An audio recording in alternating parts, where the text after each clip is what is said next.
فهناك سؤال عظيم، ترى ما الذي وقع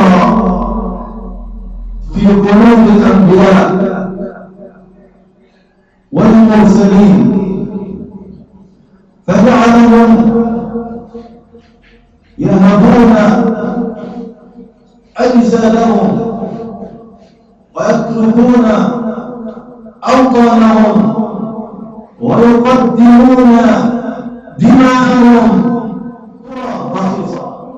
ما الذي وقع في قلب يحيى عليه السلام حين صمم على الإنكار على الملك، إذ كان يقول له ستموت في ذنبك وسيسألني الله عنه حتى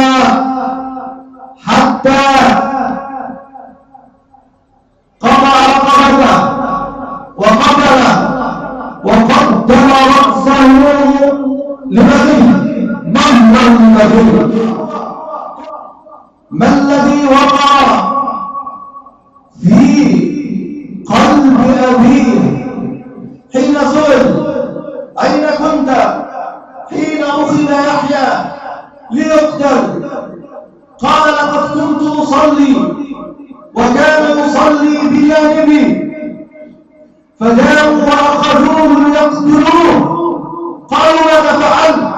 قال والله ما التفت في صدري. في قلب إبراهيم حتى يهاجر الأوطان وحتى يقدم جسده للنيران وحتى يقدم ولده للقربان. ترى ما الذي وقع في قلب نوح عليه السلام وهو يدعو قومه 1000 سنة إلا 50 عاما، ولا يجد منهم إلا الصدور ولا يجد منهم إلا السخرية والاستهزاء؟ ما الذي وقع في قلبه فتحمل كل هذا؟ بل قال في ثقة إن تسخروا منا فإنا نسخر منكم كما تسخرون. ولماذا لم يوقع في قلوبنا مثل هذا؟ لماذا نظن بالمال ولا يظنون؟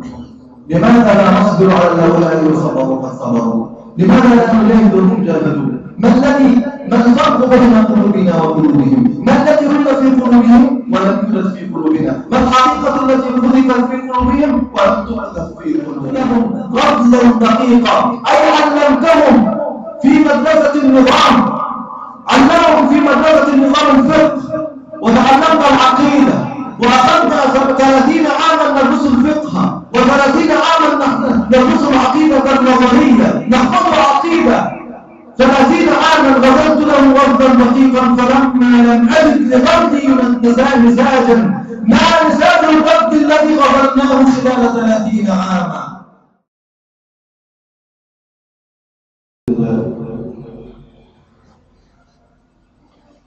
الحمد لله الذي خلق السماوات والأرض وجعل الظلمات والنور ثم الذين كفروا بربهم يعدلون. هو الذي خلقكم من طين ثم قضى أجله وأجل مسمى عنده ثم أنتم تمترون. وهو الله في السماوات وفي الأرض يعلم سركم وجهركم ويعلم ما تكسبون. اللهم إنا نحمدك ونستعينك ونستهديك ونستغفرك ونتوكل عليك ونثني عليك الثناء كله. نشكرك ولا نكفرك، نشكرك ولا نكفرك، ونخلع ونترك من يفجرك. اللهم إياك نعبد ولك نصلي ونسجد وإليك نسعى ونحفد، نرجو رحمتك ونخشى عذابك إن عذابك الجد بالكفار والعقاب. أشهد أن لا إله إلا الله وحده لا شريك له، ولا ند له ولا مثل له. هو الحي الذي لا يموت، القيوم الذي لا ينام، السميع الذي يسمع جميع الأصوات باختلاف اللغات مع تفنن الحاجات، البصير الذي يبصر جميل النملة السوداء على الصخرة الصماء في الليلة الظلماء. أشهد أن لا إله إلا الله، وأشهد أن محمدا عبده ورسوله وصفيه من خلقه وخليله، أرسله ربنا تبارك وتعالى بين يدي الساعة بشيرا ونذيرا، ففتح به أعينا عميا وآذانا صما وقلوبا غلفا، وتركنا على المحجة البيضاء ليلها كنهارها لا يزيغ عنها إلا هالك، فاجزه اللهم خير ما جزيت نبيا عن أمته، وارض اللهم عن صحابته الكرام الأطهار الميامين الذين آمنوا به وعزروه ونصروه واتبعوا النور الذي أنزل معه، أولئك الذين هداهم الله فبهداهم مقتدوا، وأولئك هم أولو الألباب. أما بعد، فهناك سؤال عظيم: ترى ما الذي وقع في قلوب الأنبياء والمرسلين فجعلهم يهبون أجسادهم ويتركون أوطانهم ويقدمون دماءهم رخيصة؟ ترى ما الذي وقع في قلب يحيى عليه السلام حين صمم على الإنكار على الملك، إذ كان يقول له: ستموت في ذنبك وسيسألني الله عنه حتى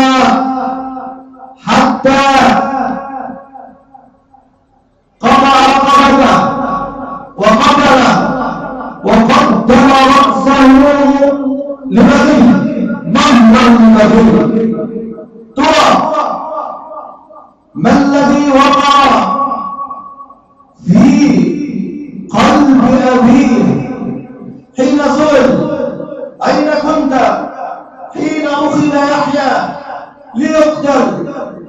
قال: لقد كنت أصلي وكان يصلي بجانبي، فجاءوا وأخذوه ليقتلوه. قالوا: ماذا فعلت؟ قال: والله ما التفت في صلاتي.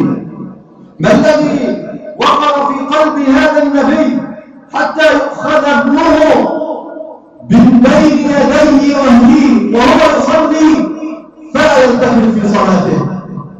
ترى ما الذي وقع في قلب إبراهيم الخليل عليه السلام أبي الأنبياء، إذ قدم بدنه للنيران؟ ما الذي وقع في قلبه إذ قدم بدنه للنيران؟ ما الذي وقع في قلبه فجعله يترك بلاده والأوطان والقرابة؟ ما الذي وقع في قلبه فجعله يقدم عنده القربان؟ ما الذي وقع في قلبه حتى يترك الوطن والأهل والخلان؟ ثم وهو المهاجر التارك للوطن الوحيد المقطوع من الأقارب والمقطوع من كل الناس،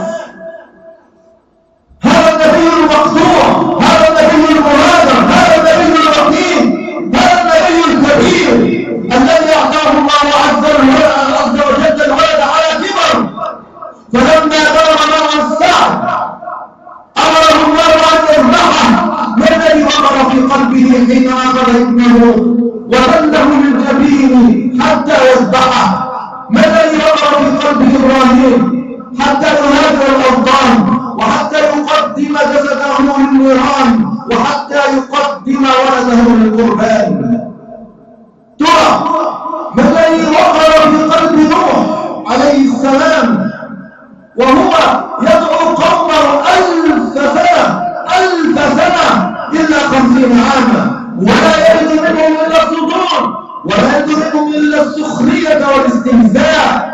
ما الذي وقع في قلبه فتحمل كل هذا؟ بل قال في ثقة: إن تسخروا منا فإنا نسخر منكم كما تسخرون. ما الذي وقع في قلب هذا النبي فجعله يبدو هذا الصبر وجعله يثق هذه الثقة؟ 1000 سنة إلا 50 عاما. والإنسان منا إذا دعا رجلا يوما أو ساعة فلم يستجب يئس وأيس. ما الذي وقع في قلب نوح؟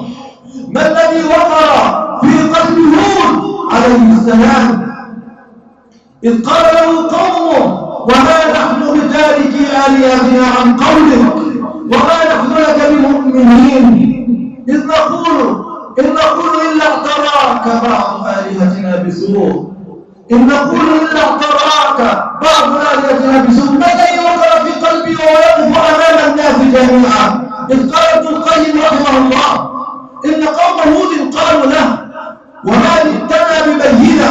قال: إن أعظم بينة على أنه نبي أنه وقف وحده أمام أمة يقول لهم: إني أشهد الله واشهدوا أني بريء مما تشركون من دونه.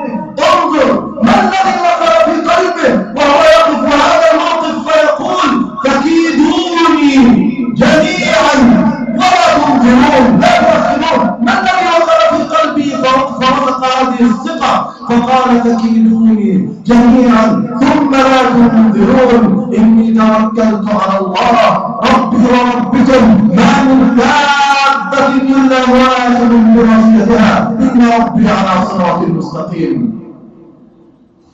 ما الذي وقع في قلب شعيب؟ ما هذا الذي وقع في قلب شعيب وهو يقف أمام قومه كلهم وهم يقولون له: يا شعيب ما نفقه كثيرا مما تقول وإنا لنراك فينا ضعيفا ولولا رهتك لرجمناك وما أنت علينا بعزيز. ما الذي وقع في قلبه وهو يقول لهم: يا قومي أرهطي أعز عليكم من الله واتخذتموه وراءكم ظهريا إن ربي بما تعملون محيط. ما الذي وقع في قلب هؤلاء؟ ما الذي وقع في قلب محمد صلى الله عليه وسلم وهو يعذب في مكة عذابا شديدا إذ كان يسكن بين أبي لهب وبين عقبة بن أبي معيط، وكان في كل يوم يضعون المهملات على بيت أمام بيته فيخرج ويقول صابرا: أهذا هو الجوار؟ أهذه هي الجيرة؟ ما الذي صبره صلى الله عليه وسلم وهو في الذئابة من قريش؟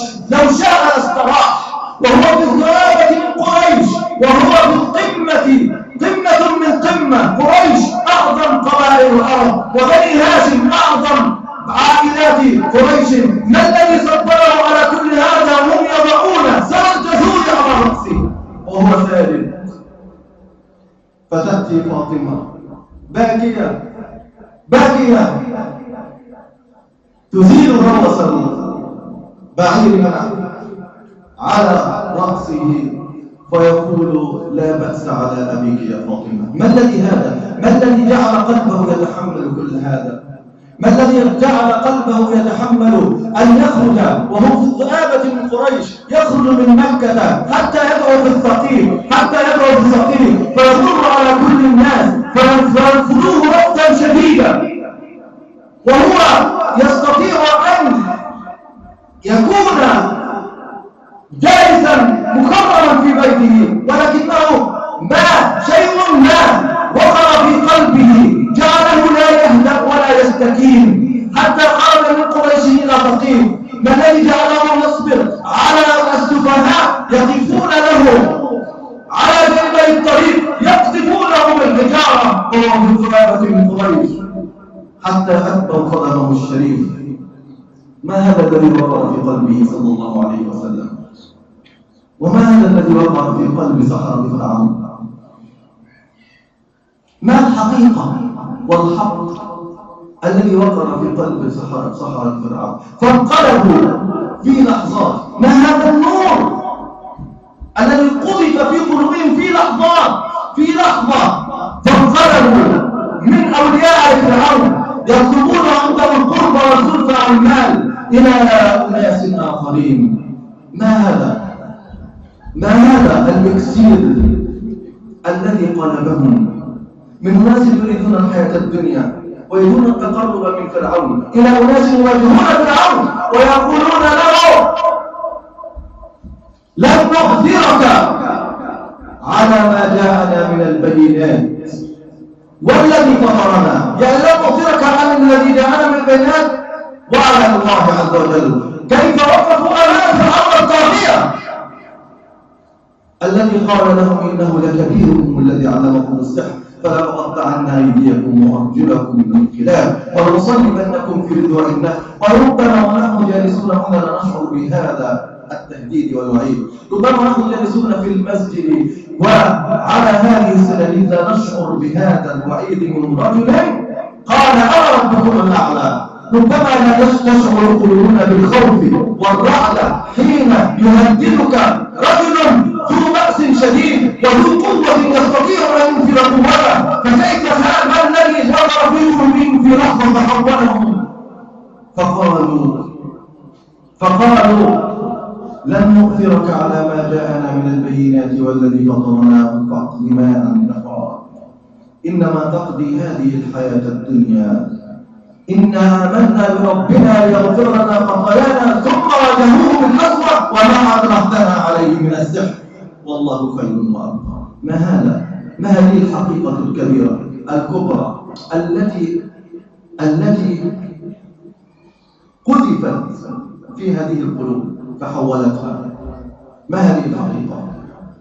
ما هذه الحقيقة الكبرى التي قذفت في قلب صحابة الرسل وصحابة الرسول صلى الله عليه وسلم، صحابة الرسل وصحابة الرسل. ما هذا الذي كان في قلب بلال فصبروا على ما لا يصبر عليه الرجال ولا الجبال حين كانوا يخرجونه في الظهيرة في حرب الظهيرة يذرونه يتركون الأولاد يذرونه في حرب الظهيرة على الرمل الشديد الحرارة ثم يضع على صدره صخرة كبيرة. ما الذي وقع في قلبه ويصبر على كل هذا؟ فما يزيد إلا أن يقول أحد أحد أحد أحد. وكان يقول لو كنت أعلم كلمة أطيب لهم منها لقلتها. أحد أحد. ما الذي وقع في قلبه فحوله؟ حول هذا العبد الذي كان من سقط المتاع ليس بشيء، كان عبدا يباع ويشترى كالمتاع فتحول إلى قمة من القمم. ما الذي وقع في قلب سهيل الرومي وهو يترك ماله ويترك كل تجارته ويترك أولاده ويترك وطنه ويترك كل شيء، يقول له لقد جئتنا فقيرا كيف أردت أن تهاجر إلى محمد صلى الله عليه وسلم فدع مالك فيترك ماله. ما الذي وقع في قلبي؟ والمال أحب الأشياء إلى النفس، وقد يحرق الإنسان نفسه من أجل المال وقد يحرق الإنسان نفسه من أجل المال. كما نرى هذا الشباب الذي يخرج مهاجرا في هجرته يسمونها غير شرعية هاربا من الفقر طالبا للمال ويعلم كل مرة يعلم أنه سيغرق، كل مرة يعلم أنه سيغرق. كم من غريق غرق في طلب المال وكم من مقتول قتل في طلب المال. كيف يفتك هذا المال؟ ما الذي وقع في قلبه؟ ولماذا لم يوقع في قلوبنا مثل هذا؟ لماذا نظن بالمال ولا يظنون؟ لماذا لا نصبر على هؤلاء وصبروا قد صبروا؟ لماذا لا نجاهد وهم جاهدوا؟ ما الفرق بين قلوبنا وقلوبهم؟ ما الذي ولد في قلوبهم ولم يولد في قلوبنا؟ قلوبنا. ما الحقيقة التي قذفت في قلب هذا الصحابي الكريم إذ كان خالد قد أجاره في مكة وكان جالسا، فلما رأى الصحابة رضوان الله عليهم يعذبون قال أجلس سالما معافا والصحابة يعذبون في مكة، فذهب إلى خاله أمام ملأ مكة وقال له إني أرد عليك جوارك، إني أرد عليك جوارك. فمجرد ما رد عليه جوارك قام عليه الكافرون يضربونه ويعذبونه حتى فقر عينه. ما الذي يصبر الإنسان على أن يقع؟ وكان سالما معافا جالسا في جوار خاله، فقام له خاله وقال يا بني ما كان أغنى عينك عن أن تفقر، فماذا يكون الرد؟ قال والله يا خال إن عيني الأخرى لفقيرة إلى ما حدث للأولى في سبيل الله. ما الذي وقر في قلوبهم؟ ما هذا المطلوب عليه؟ ما الذي وقر في قلب رجل كأبي حامد الغزالي يقول ابنه أبو بكر ابن العربي؟ كان أبو حامد الغزالي مدرسا في جامعة النظام، وزير لنور الدين زنكي اسمه النظام. كان قد أقام مدرسة عظيمة وجامعة عظيمة وكان فيها أبو حامد الغزالي معلما، وكان يعامل معاملة الوزراء بل أعظم من الوزراء. يقول أبو بكر العربي وجدت أبا حامد الغزالي في البرية في الصحراء يتكئ على عكازه ويلبس المرقع بعدما كان يلبس الديباج في مدرسة النظام، ويحمل على كتفه ركوة الماء يشرب منها. فقلت يا شيخي يا أستاذي أليس التدريس في مدرسة النظام أفضل من الحال التي أنت فيها؟ فماذا قال له الغزالي؟ قال له لما طلع بدر السعادة في فلك الإرادة، لما طلع بدر السعادة، ترى ما هو بدر السعادة الذي طلع في فلك الإرادة وجنحت شمس الوصول إلى مغارب الأصول. تركت هوى ليلى وسعدى بمنزل وعدت إلى تصحيح أول منزل، ونادتني الأشواق مهلا فهذه منازل من تهوى رويدك فانزلي. غزلت لهم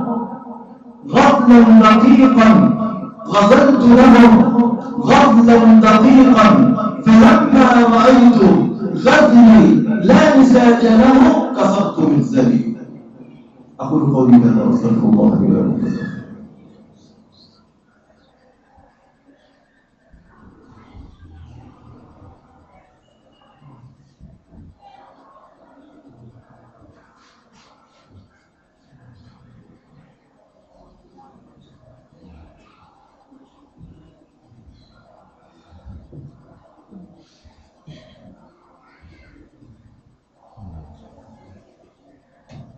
الحمد لله رب العالمين، والصلاة والسلام على أشرف المرسلين سيدنا محمد وعلى آله وصحبه أجمعين. أما بعد، ما الذي وقر في قلوب هؤلاء؟ ما هي الحقيقة الكبرى التي لو رأيتها أيها الأخ الكريم لغيرتك تماما واستبدلتك شخصا غير الشخص؟ ما هي الحقيقة التي لو دخلت في قلبك التي قال عنها الإمام مالك رحمه الله ليس العلم، اسمع، ليس العلم عن كثرة الرواية. كتب بتكتب، كلام يقال، وخطب تخطب، ودروس تلقى، ليس العلم عن كثرة الرواية، ولكن العلم نور يقذفه الله في قلب العبد. ترى ما هذا النور؟ ما هذا النور الذي حول في لحظة امرأة بغية إلى امرأة مقتول لها؟ ترى هل لأنها فقط سقط الكلب؟ كلا والله. ألم تسمع إلى قول النبي صلى الله عليه وسلم عن بغي من بغايا بني إسرائيل؟ بغي مهنتها الزنا، بغي عاشت عمرها تمتهن الزنا، في لحظة يغفر لها ازدادت في بئر فشربت، فلما خرجت من البئر وجدت كلبا يلهث يأكل الثرى من العطش، فقال لقد بلغ هذا الكلب مبلغا من العطش ما بلغ فيه، فنزلت في البئر فملأت نوقها أي حذاءها ماء، ثم وضعته في فمها، ثم سقطت البئر فسقط الكلب، فرأى الله هذا فشكر لها فغفر لها. ترى ما هذا النور الذي أحرق كل ذنوبها؟ هل هذه الفعلة؟ لا والله، إنه النور الذي خلقه الله عز وجل في قلبها في هذه اللحظة، فتحولت إلى امرأة أخرى، امرأة نور الإيمان بالله قد جعلها تتواضع لكلب يركبه الناس، فكان نور الإيمان هو الذي أحرق تلك الظلمات المعاصي، وكان نور إيمان السحرة هو الذي أحرق نور الخوف من فرعون، وكان نور الإيمان بالله ومعرفة الله في قلب السحرة هو الذي أحرق الخوف من فرعون، وكان نور معرفة الله عز وجل هو الذي أشرق من بلال فأحرق تلك النار التي كانوا يضعونها فيها، وهو النور الذي معرفة الله عز وجل الذي أشرقت من قلب إبراهيم فأطفأت النار، النور الذي أشرق من قلب إبراهيم فأطفأ النار، النور الذي قذف في قلب الغزالي فقال ما قال. ماذا قال؟ قال تركت هوى ليلى وصعدا بمنزل وعدت اسمع إلى تصحيح أول منزل. ما هو أول منزل؟ عليك أن تصحح عبد الله. ما هو أول منزل عليك أن تصحح عبد الله؟ أول منزل عليك أن تصحح عبد الله هو منزل معرفة الله.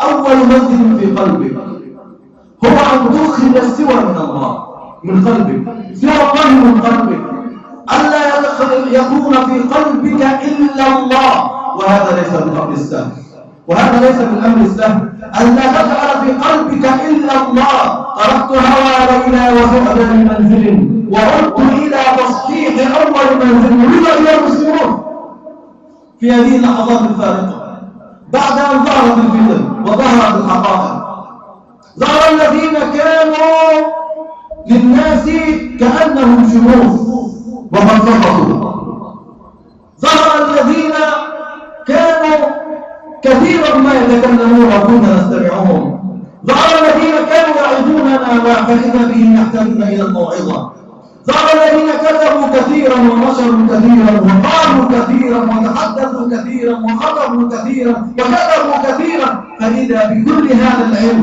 كما قال الغزالي رحمه الله: ما معنى قوله في البيت الثالث: غزلت لهم غزلا دقيقا، أي علمتهم في مدرسة النظام، علمهم في مدرسة النظام الفقه، وتعلمت العقيدة، وأخذنا 30 عاما ندرس الفقه، و30 عاما ندرس العقيدة النظرية، نحفظ العقيدة. 30 عاما غزلت له غزلا دقيقا، فلما لم أجد لغزلي مساجا ما مساج الغزل الذي غزلناه خلال 30 عاما، ما مساج الغزل والدروس التي أخذناها وملئت دروسنا وآذاننا خلال 30 عاما.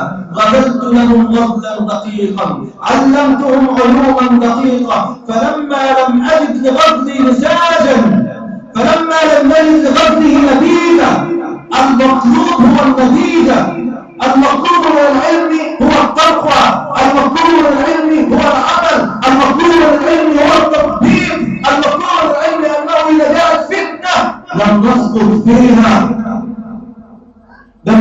فيها. غزلت لهم غزلا دقيقا فلما لم أجد لغزلي نساجا أين نسيج الغزل الذي غزلناه؟ فلا بد أن نعود إلى تصحيح أول منزل. الله لا بد أن نعلم أن الله هو الحق وأن ما دونه هو الباطل. الله ولله في كل تحريكة. هذا هو المطلوب أن يدخل في قلبك. ولله في كل تحريكة وتسكين في الورى شاهدا، وفي كل شيء لله آية تدل على أنه الواحد. فما من نفس يخرج إلا بالله، وما من نفس يدخل إلا بالله. واسمع إلى قول الله عز وجل: فلا تعجب عليهم إنما نعد لهم عدا. إن الله يعد عليك أنفاسك. اعلم أنه لو شاء الله عز وجل منع عنك نفسك فأنت تتنفس بالله. ما من عين تبصر إلا بالله، ما من أذن تسمع إلا بالله، ما من يد تبطش إلا بالله، ما من رجل تمشي إلا بالله، ما من فهم عقل يفهم إلا بالله، ما من أذن تسمع إلا بالله، ما من بطن قطر ينزل إلا بالله. هو الذي ينزل القطر من السماء بإذنه ولو شاء لمنعه. وهو الذي خلقك من نطفة رجل من الرجال ابنه أصبح شابا فمات، فمكث يبكي عليه كثيرا، فجاءه ملك فقال: لماذا تبكي؟ قال: أبكي ابني. قال: وما لك في ابنك؟ أتريد ابنك؟ قال: نعم. فأعطاه نطفة في يده فقال: هذه التي لك في ابنك، والله ما كذلك هذه النطفة ليس لك في ابنك. قال الله عز وجل: أفرأيتم ما تنظرون أأنتم تخلقونه أم نحن الخالقون؟ لو شاء الله عز وجل ما شربت شربة ماء، لو شاء الله عز وجل ما طعمت طعما. اسمع إلى الله عز وجل وهو يقول: لو أفرأيتم ما تحرثون أأنتم تزرعونه أم نحن الزارعون؟ ما من زرع يخرج من الأرض إلا بالله. أأنتم تزرعونه أم نحن الزارعون؟ ثم لما يخرج لو شاء الله عز وجل لعكره عليك فرأيت منه طعاما. لو نشاء لجعلناه حطاما فظلتم تفكهون. إنا لمحرومون، إنا لمغرمون بل نحن محرومون. لو شاء الله عز وجل ما أنزل قطرا من السماء، وأنزلنا من السماء ماء ينزله بقدر. ولو شاء الله عز وجل ما مسكت الأرض الماء فما انتفعت فيها فأسكناه في الأرض. فلولا الله ما أسكن الأرض كما قال الله عز وجل: وأرسلنا الرياح لواقح فأنزلنا من السماء ماء فأسقيناكموه وما أنتم له بخازنين. فالله لولا الله ما نزل القط، لولا الله ما نكس القط، لولا الله ما شربت.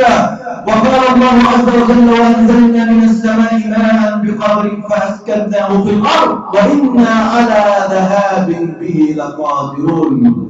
ولولا الله ما نشأ بهذا الماء شجرة فأنشأنا لكم به جنات من نخيل وأعناب. ولولا الله ما جعل منها ثمرة ولكم فيها فواكه كثيرة ومنها تأكلون. لولا الله عز وجل ما استطعت أن تشرب شربة ماء. أفرأيتم الماء الذي تشربون أأنتم أنزلتموه من المزن أم نحن المنزلون؟ ثم بعد أن ينزل لو شاء الله عز وجل وارتضت به لو نشاء جعلناه أجاجا، لو نشاء جعلناه. من الذي جعل الماء عذبا؟ من الذي جعل الماء عذبا؟ من الذي جعل ماء عينك مالحا؟ ولماذا؟ ما الذي جعل ماء عينك مالحا؟ ولماذا؟ الله جعل ماء العين مالحا، ولو كان غير مالح لذابت الأجفان ولذابت العيون. ما الذي جعل ماء المغن مرا؟ الله. ولو لم يجعله مرا لكان موئلا للحشرات تدخل فيه. ما الذي لم يجعل ماء الفم مرا؟ جعل ماء الفم حلوة، وجعل ماء العين ملحا، وجعل ماء الأذن مرا.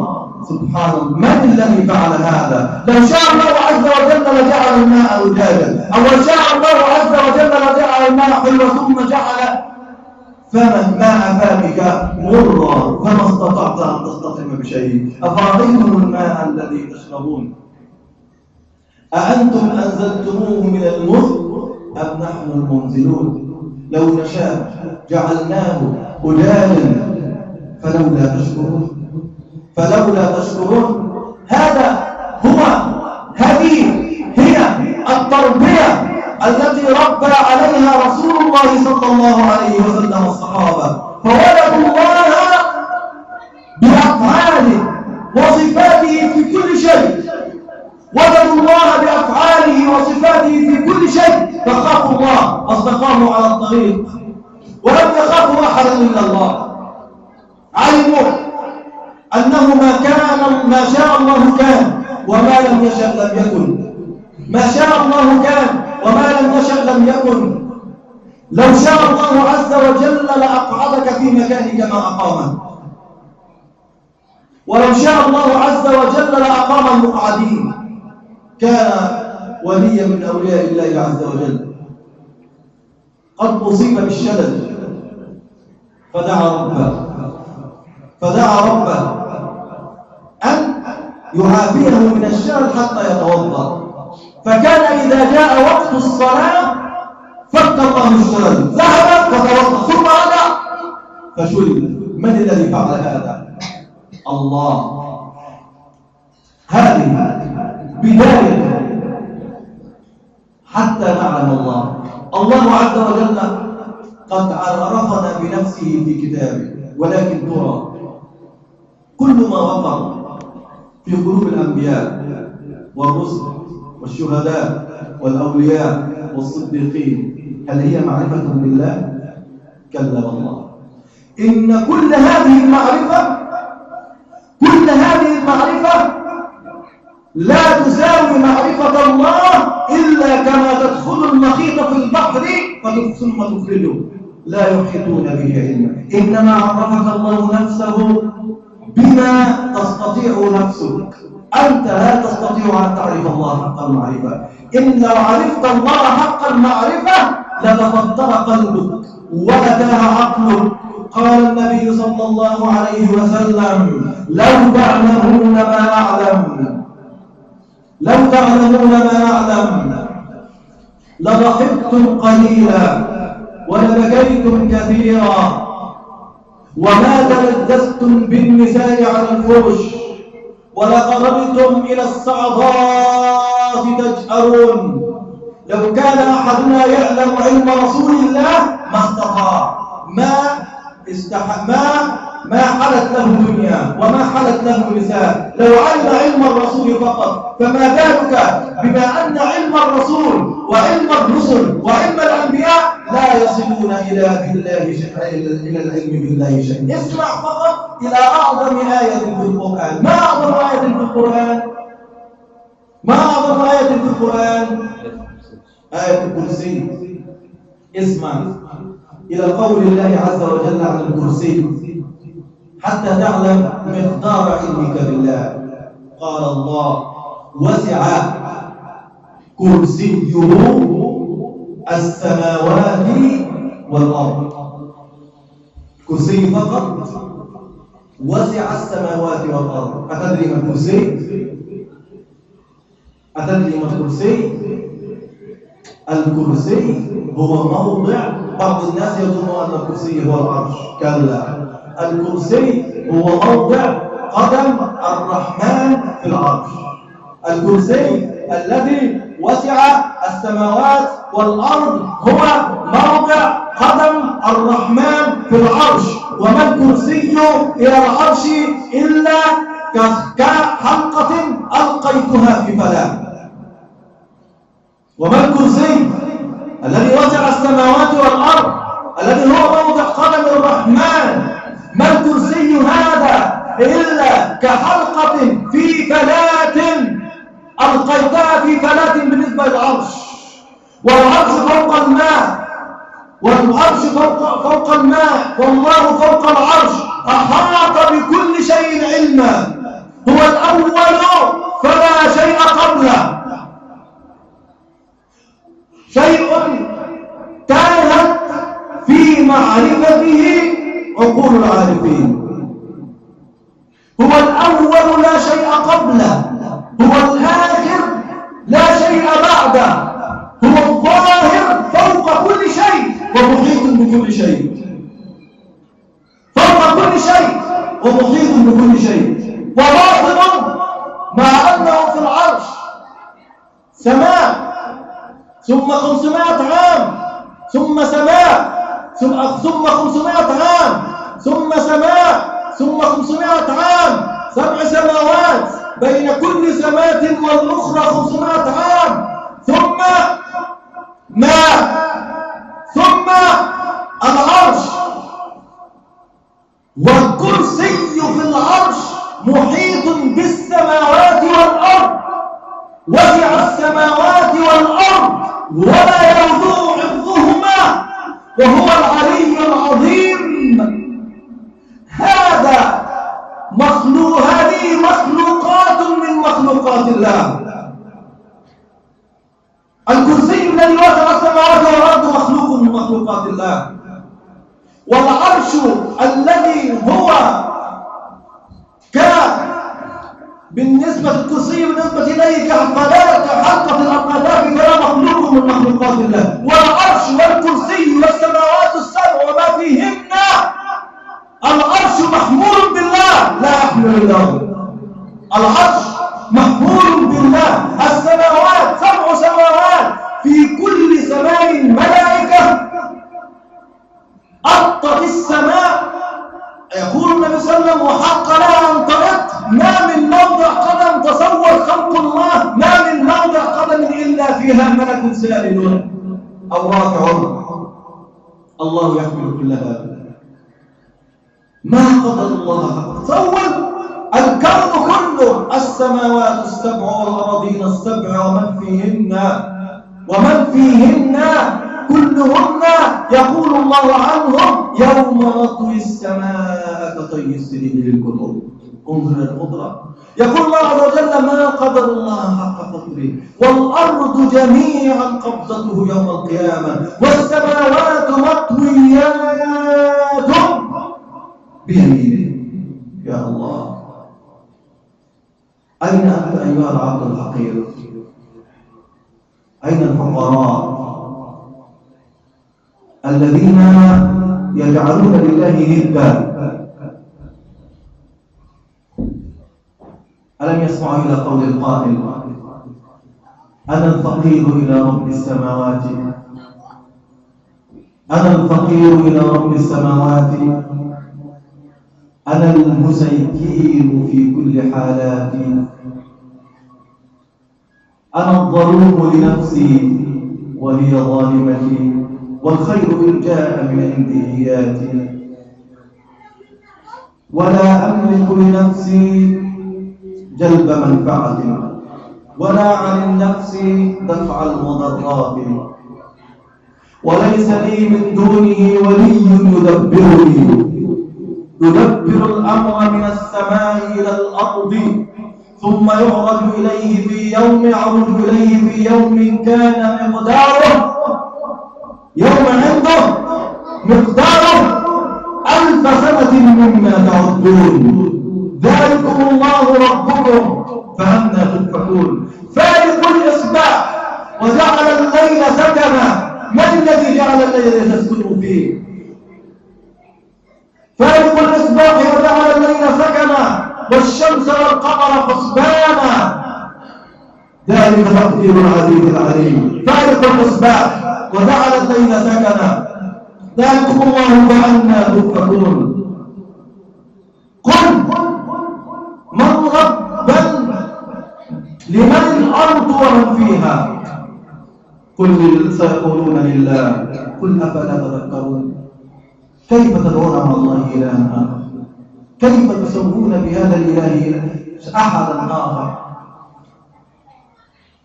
حتى الملائكة ما هم إلا عباد مكرمون لا يسبقونه بالقول وهم بأمره يعملون يعلم ما بين أيديهم وما خلفهم ولا يشفعون إلا لمن ارتضى وهم من خشيته مشفقون ومن يقل منهم إني إله من دونه فذلك نجزيه جهنم كذلك نجزي الظالمين أولم يرى الذين كفروا أن السماوات والأرض كانتا رتقا ففتقناهما وجعلنا من الماء كل شيء أفلا يؤمنون أبالله بعد ذلك يعدلون أبالله بعد ذلك يسمون أيسمون ملكا بالله من أجل أن آتاهم الله قطعة من الملك لا تساوي عند الله ربه أيخافون من ملك بعد ذلك وينافقون مجلسا أو ملكا أو رئيسا لأنه قد آتاه الله عز وجل بعد القوة إنهم قد علموا العلم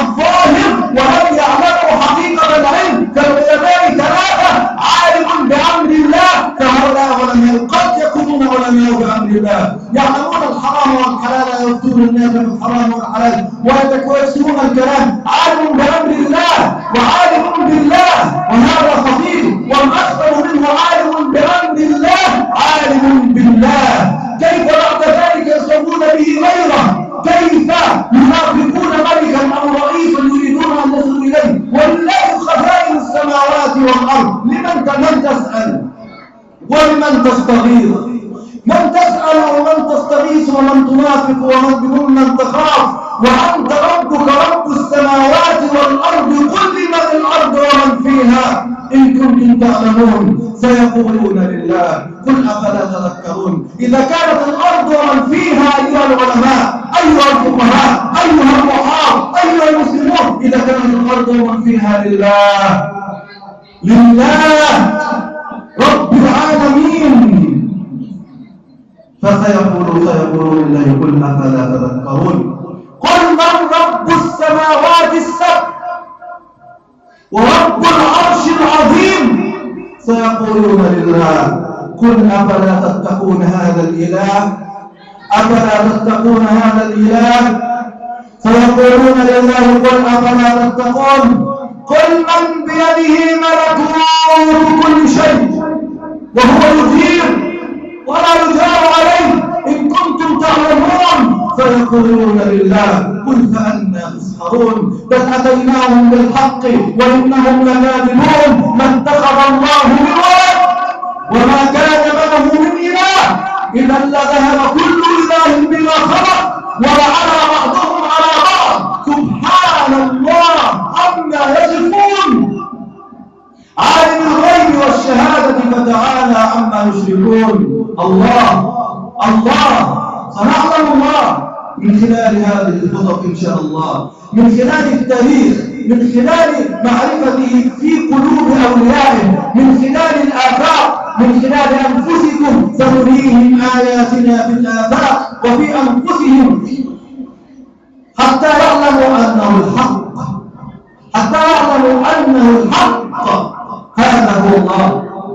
هذا هو الله وهذا منادي الإيمان أيها الإخوة الإيمان بالله الحقيقة التي وقرت في قلبك والله لاستحلت شخصا آخر ما خفت من موت ولا خفت من فقر ولا خفت من قلة ولا خفت من قلة علم ولا خفت من قلة مال ولا خفت من أي شيء ولا خفت من ملك ولا خفت من عفريت ولا جن ولا خفت إلا من الله وما توكلت على أحد إلا الله، وما استعنت بأحد إلا الله، وما رأيت أحدا إلا الله. وسوم وأجسام تذهب وتنقضي ويبقى وجه الله عز وجل. هذا داعي الإيمان يدعوك. الرحيل تعال إلى الظل الظليل الذي أوى إليه موسى، وقل كما قال موسى ربي إني لما أنزلت إلي من خير فقير. نحن فقراء إلى ما ينزل الله عز وجل إلينا من خير. تعالى الرحيل فلم يبق من عمرك إلا القليل، وبين يديك سفر طويل. الرحيل فلم يبق من العمر إلا القليل، وبين يديك سفر طويل. ففروا إلى الله، إنني لكم منه نذير مبين. ولا تجعلوا مع الله إلها آخر، إنني لكم منه نذير مبين. نسأل الله عز وجل أن ينزل على قلوبنا الخير، وأن يملأ قلوبنا بمعرفته، وأن يملأ قلوبنا بإيمان، حتى نعلم أنه ما أصابنا لم يكن يخطئنا، وما أخطأنا لم يكن ليصيبنا. اللهم إنا نسألك إيمانا يخالط بشاشة قلوبنا. اللهم إنا نسألك إيمانا بك يخالط بشاشة إيمان قلوبنا. اللهم إنا نسألك الهدى والتقى والعفاف والغنى. اللهم إنا نسألك ألا نحب أحدا كحبك. اللهم إنا نسألك ألا نخاف أحدا إلا أنت. اللهم إنا نسألك ألا نرجو أحدا إلا أنت، ولا نستعين بأحد إلا أنت. اللهم املأ قلوبنا بك علما، واجعل هذا العلم نافعا نعمل به. اللهم اغفر لنا ذنوبنا وكفر عنا سيئاتنا. اللهم ثبت أقدامنا وانصرنا على القوم الكافرين. ربنا لا تدع لنا في هذا اليوم العظيم ذنبا إلا غفرته، ولا هما إلا فرجته، ولا مدينا إلا قضيت دينه، ولا مريضا إلا شفيته، ولا ميتا إلا رحمته، ولا ضالا إلا هديته، ولا غائبا إلا رددته، ولا مظلوما إلا أنصرته، ولا ظالما إلا نصرته، ولا منافقا إلا أحرسته، ولا كافرا إلا قمعته. اللهم عليك بالصليبيين واليهود، لا ترفع لهم في الأرض راية، واجعلهم لنا ولسائر العباد عبرة وآية. اللهم انصر إخواننا المجاهدين في كل مكان، انصر إخواننا المجاهدين في القرآن وفي الشيشان وفي كشمير وفي باكستان وفي أفغانستان وفي تركمانستان وفي سوريا. اللهم عليك ببشار الأسد، اللهم عليك بعلي صالح، اللهم عليك بطواغيت الأرض يا أرحم الراحمين. ربنا لا تؤاخذنا إن نسينا وأخطأنا، ربنا لا تحمل علينا إصرا كما حملته على الذين من قبلنا، ربنا لا تحملنا ما لا طاقة لنا به، واعف عنا واغفر لنا وارحمنا، أنت مولانا فانصرنا على القوم الكافرين وأقم الصلاة.